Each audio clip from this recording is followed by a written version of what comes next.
All right, what's up, AP students? I'm back. I decided on a better background. I like these books behind me more than I liked my window blinds.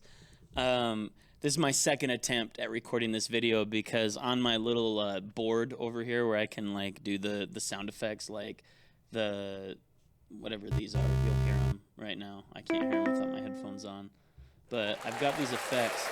I've got this other button. I've got this other button that says effect, and I was like, oh, I'll record a video with effect. And it makes my voice sound like this, so I recorded a 4.5 minute video like this. Anyway, maybe I'll put that up as a blooper, but this is supposed to be a quick little mini lesson to help you to kind of be a review for how to write a rhetorical analysis. We're going to focus on understanding the rhetorical situation. And the rhetorical situation, we focus on three things. We focus on the purpose, the audience, and the author, the stance that the author has on it. And so this video, I'm really just going to talk about that first part, the purpose. So in order to be able to write a rhetorical analysis, like I said, you have to understand the rhetorical situation. And the first thing that you need to pay attention to in the rhetorical situation is the purpose. Now, a single piece of writing can have multiple purposes, a lot of like minor purposes, but typically an author will have one major purpose. They'll focus on a single primary purpose.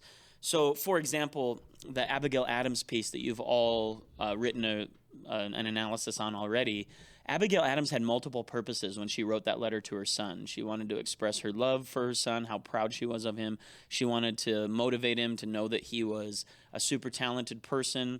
But ultimately, her primary purpose was to get him to stay in France and benefit from the experience that being in France would give him, and allow him to use that experience in the future for success later on in life. And we know now from the historical context that she was successful at that. He did stay in France. He used that experience. He eventually became a president of the United States.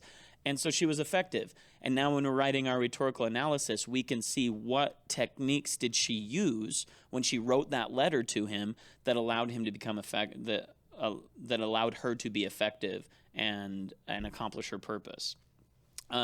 So before you can conduct a rhetorical analysis, you have to understand the purpose and comprehend the author's primary purpose. Now, there's a lot of different things that can be the purpose. So one purpose could be to entertain. So you can have, some comedy writing, or maybe people who write for television shows. Their purpose can be to entertain an audience, and so that's a valid purpose. Others could be to inform or to persuade, to demonstrate knowledge or ability. If you think about like a cover letter on a resume, you're trying to demonstrate your knowledge and ability, or something that you're all familiar with probably right now is writing college entrance exams, or if you're not familiar right now, you will be familiar next year with it. But you're trying to prove to the college that you have the knowledge and ability to be successful at their university, and that they want you to be associated with their organization. Another purpose would be to accomplish a goal. Like if you're a politician and you're trying to move people who are on the fence about who to vote for, you're trying to accomplish that.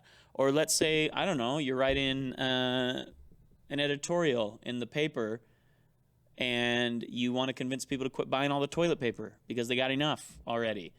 Well, that could be a goal. Your goal would be to limit the amount of toilet paper that people are buying. Or if you want to, lower the cost of tires, or I just came up with the word tires, but whatever your cause is, that would be your goal.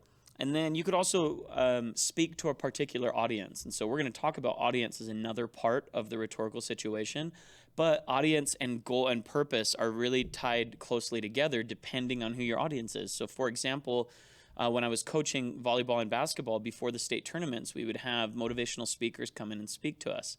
And they would tailor their message to their audience. So their purpose was to speak to an audience of athletes who were preparing to compete for a state championship.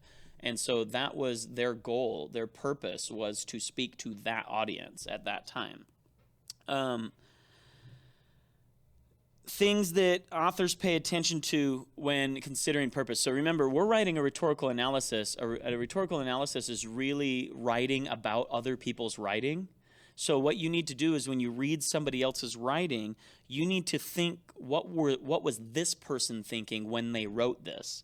And so authors will consider, what do I want my audience to do, think, or feel? So when you're getting ready to analyze another piece, put yourself in the author's shoes and figure out what that author was thinking in that moment. Okay, they also think, what is this writing task asking me to do? And authors also think, what's the best way to achieve this purpose? What's the most effective way? Do I need to be aggressive? Do I need to be impassioned? Do I need to make people feel sorry for me? Do I need to be dramatic? All of those things.